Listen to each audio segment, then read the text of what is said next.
ఒకప్పుడు ప్రభుత్వ ఆసుపత్రిలో ఐసీలు 5 మాత్రమే ఉన్నాయని హరీష్ రావు అన్నారు. కానీ ఇప్పుడు ఐసీలు సంఖ్య 80కి చేరిందని తెలిపారు.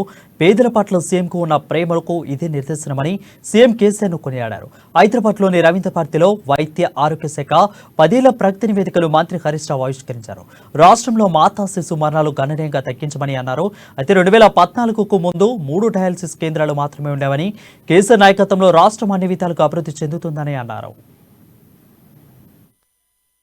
కాదు, ఆసరా పెన్షన్ ఇచ్చాం, వారికి ఉచిత బస్ పాస్ కూడా ప్రభుత్వం అందించిందని కూడా నేను మనవి చేస్తా ఉన్నా. ఐసీయూలు ఒక్కసారి చూడండి. మేము ఇంత ఉద్ధరించినామని కాంగ్రెస్ వాళ్ళు చెప్పిండ్రు, అంతకంటే ఎక్కువ ఉద్ధరించినామని తెలుగుదేశం వాళ్ళు చెప్పిండ్రు.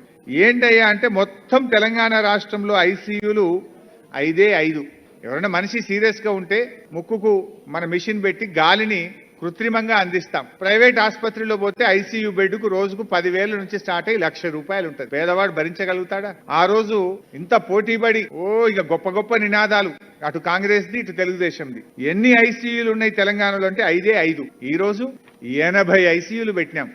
ఎక్కడ 5 ఎక్కడ 80 అంటే ఎన్ని రెట్లు ఈ ప్రభుత్వం పనిచేసింది. అంటే 60 ఏళ్ల కాంగ్రెస్ తెలుగుదేశం పాలనలో వచ్చినాయి 5 ఐసీయూలు అయితే 10 ఏళ్ల కేసీఆర్ పాలనలో 75 ఐసీయూలు కొత్తగా ఈ రాష్ట్రంలో తేవడం జరిగింది.